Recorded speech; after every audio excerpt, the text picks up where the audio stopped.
کہ اسلام اگر state religion ہے then the state has to defend اسلام. بالکل سیدھا سادہ تجزیہ ہے لاجیکلی، اس کے علاوہ اور کوئی بات نہیں ہے. دستور کے تحت حلف اٹھایا اسلام اس ملک کا سرکاری مذہب ہے، تو the state has to defend اسلام. دنیا کے تمام جتنے بھی دساتیر ہیں and written constitution، برطانیہ کا اگر ہو تو ملکہ جو ہے اس چرچ آف انگلینڈ کو ڈیفینڈ کرنے کی پابند ہے، defender of the faith and defender of the church. اسی طرح سے دنیا کے تمام دساتیر وہ دستور میں جو کچھ لکھا ہوا ہے اس کو ڈیفینڈ کرنے کا پابند ہے، جس نے بھی حلف اٹھایا. اب اس وقت جو مسئلہ درپیش ہے وہ یہ ہے پاکستان کے دستور پر عمل نہیں ہو رہا. اسلامی اقدار میں سب سے بڑی قدر جو ہے اور جس پر زیادہ سے زیادہ مختلف مواقع پر ایمفسائز کیا گیا، زور دیا گیا، ان اللہ یأمر بالعدل، اللہ تم کو انصاف کا حکم فرماتا ہے. اعدلوا واقرب للتقوی، عدل کرو، یہی تقوی اور خوف خدا سے قریب تر ہے، تقوی سے قریب تر ہے. اس طرح سے اور مختلف آیات طیبات جو آپ بہتر طریقے سے جانتے ہیں اور آپ کے مطالعے میں ماشاءاللہ رہتی ہیں، مجھے اس پر زیادہ کہنے سننے کی ضرورت نہیں ہے. یعنی اسلام نے عدل پر سب سے زیادہ زور دیا. اسلام اگر اس ملک میں نافذ ہو، ظاہر ہے تو عدل خود بخود ہوگا، نظر آئے گا.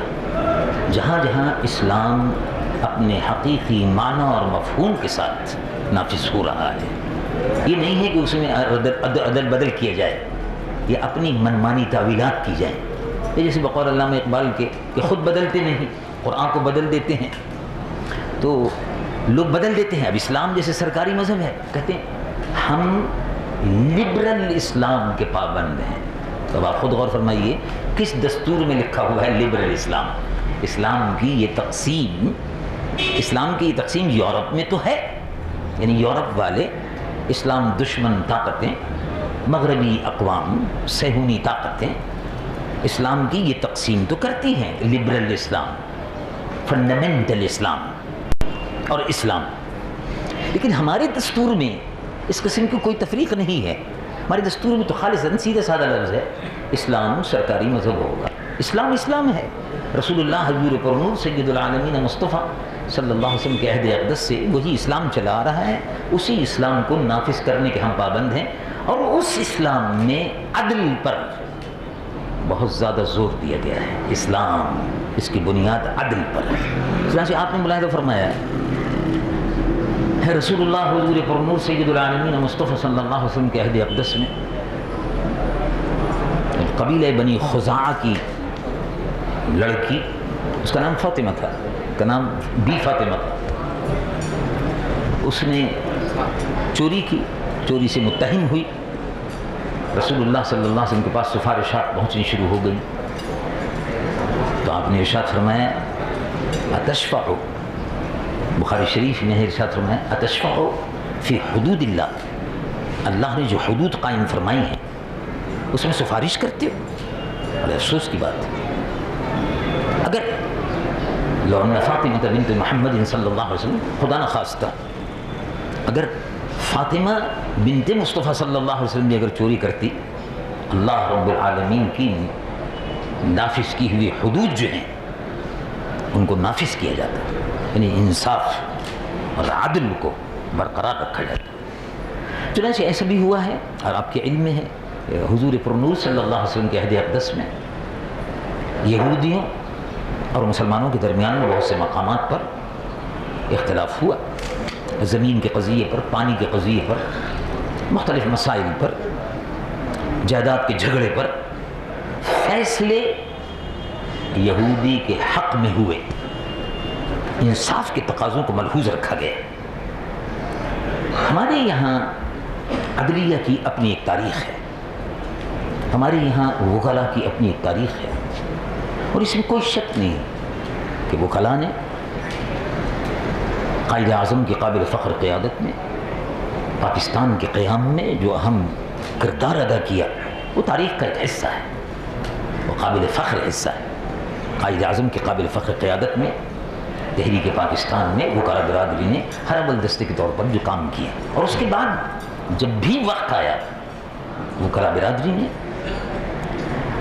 انصاف، عدل، قانون کی بالادستی کے لیے، انصاف کو قائم کرنے کے لیے ہر اہم موقع پر اپنا رول ادا کیا، اپنا کردار ادا کیا۔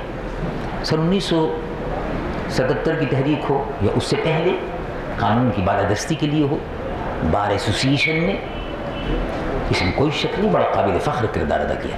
عدلیہ میں بعض اوقات ایسا ضرور ہوا ہے کہ عدلیہ سیاستدانوں سے، بیوروکریٹ سے مل کر بعض ایسے کام کر گئی کہ جس سے کوئی اچھی اور روشن مثال نہیں دی جا سکتی، لیکن اس غلطی کا ازالہ بھی ہوتا رہا۔